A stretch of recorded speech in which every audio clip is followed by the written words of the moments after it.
Hello everyone, I'm Meteorologist Charlie Ironmonger. Thank you so much for joining me today for your noon news and weather update from the First Alert Desk. Now we've got news out of Greenville where a man is now facing stalking charges. 27-year-old Charles Pearson was arrested on Monday. Court documents show that in April, Pearson repeatedly called the victim, threatened her, and showed up at her job, causing her to lose her job. Documents also show Pearson went to her home, attempted to damage her vehicle, and showed up at her home with several women to jump her. According to warrants, on December 20th, the Greenville man threatened the woman over the phone by stating he would kill her. The Greenville man was arrested Monday and charged with misdemeanor stalking and communicating threats. He was given a $200,000 bond.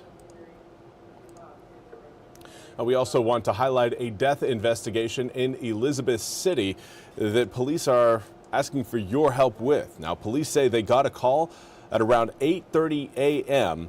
for a suspicious condition call in the area of Knobs Creek Drive. Now, officers spoke with the caller when they got to the scene and later found a dead female.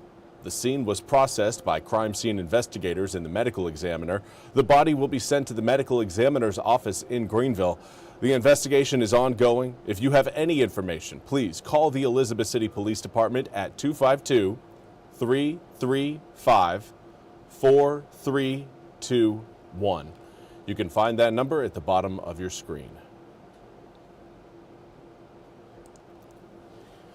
And now we want to turn to more news out of this one out of Pamlico County, where deputies are hoping that you can help them solve a stolen tractor case.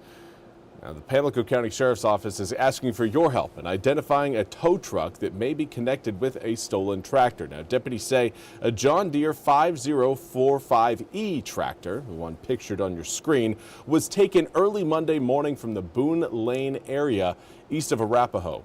A white rollback tow truck was seen multiple times in the area around the time the theft happened. Now, anyone with information on the truck is asked to call the Pamlico County Sheriff's Office at 252-745-3101. And now for some good news, and that the state has received a massive grant to help with rural health care. Now, in November, North Carolina applied for the funds with bipartisan support from congressional delegation. And Governor Josh Stein announced that the state will receive $213 million next year to extend and improve health care access to rural areas. Now, according to a press release, the State Department of Health and Human Services cooperated with more than 420 stakeholders, including rural hospitals, tribal communities, and community health centers. Now, Governor Stein said, quote, "Our state's rural communities are wonderful places to live and raise a family, but face unique health care challenges. This grant will connect more people to more high-quality health care," end quote.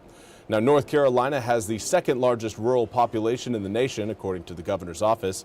Over the next 5 years, Rural Health Transformation Program will implement health support hubs, enhance technology, and provide additional mental health services and increase staffing in rural health care.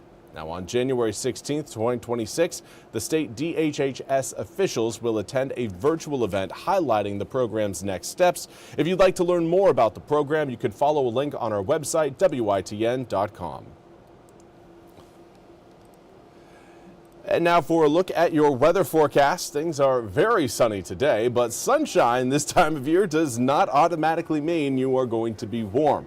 Yesterday, in fact, was kind of more of the anomaly than anything else. I do want to say hello to Joanne Mizell. Thank you so much for joining me over on Facebook. But let's get right to your weather forecast. Again, satellite imagery shows plenty of clouds off the coast, but certainly nothing over eastern North Carolina right now.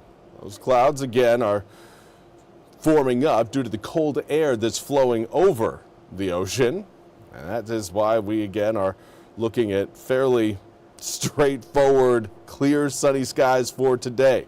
Not a whole lot of deviation in that regard. We will see air temperatures come into the low 50s to mid 50s over the next few days, but for today it is going to be cold throughout the area. We're really not going to be gaining much heat at all. Currently looking at 37 degrees in Greenville with a northwesterly breeze at 6 miles an hour. That breeze, although light, is creating a little bit of a wind chill that you should be aware of. 37 right now feels like 33 thanks to that 6 mile per hour breeze. A little bit more of a breeze right now in Washington along the Pamlico River. West-northwesterly wind at 10 miles an hour is making 38-degree air temperatures feel more like 32 degrees. Now here's a look at your current air temps across the area. Most of us in the mid to upper 30s, a few of us getting into the low 40s. We've got 42 degrees in Stumpy Point, 41 in Oriental as well as Beaufort, and 40 degrees right now in Jacksonville.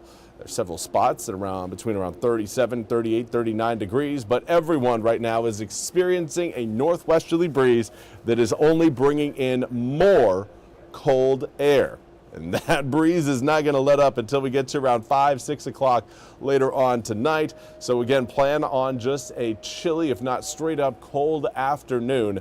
By the time we get to around 5, 6, 7 o'clock, we'll see more of the single-digit wind speeds versus the double-digit winds that bring in, again, more of that cold air.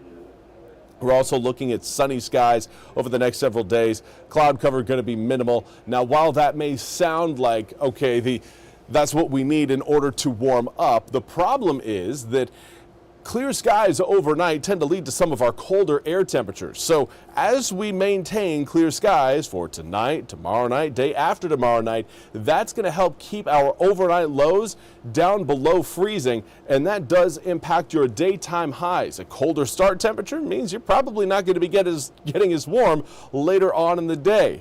The colder you get, again, the more separation there is between you and your desired air temps. Now, a cold front that you saw there just moved kind of over the Virginia area will not be drifting far enough south to give us any sort of impacts. For now, everything is looking dry across the east until we get to Saturday. Saturday is when that big mess you're seeing along the west coast finally reaches us here on the east coast. So 43 today, turns to 51 tomorrow, 54 degrees coming up for New Year's Day, 57 degrees on Friday, and then Saturday, the rain showers and the cloud cover show back up again. 53 degrees on Saturday, turns to 50 on Sunday. Sunday we'll wake up to a little bit of cloud cover early on in the morning around the coast, but through the day on Sunday, we'll continue to see those clouds clear out and leave us with mostly sunny skies by the time we reach lunchtime, and we'll carry over that same kind of sky condition pattern coming up for Monday and Tuesday of the following week. That's all we have time for today's noon news and weather update from the First Alert Desk. I want to thank you all so much for joining me. We'll be back with more news and weather coming up at the top of the hour. Until then, have a fantastic rest of your Tuesday.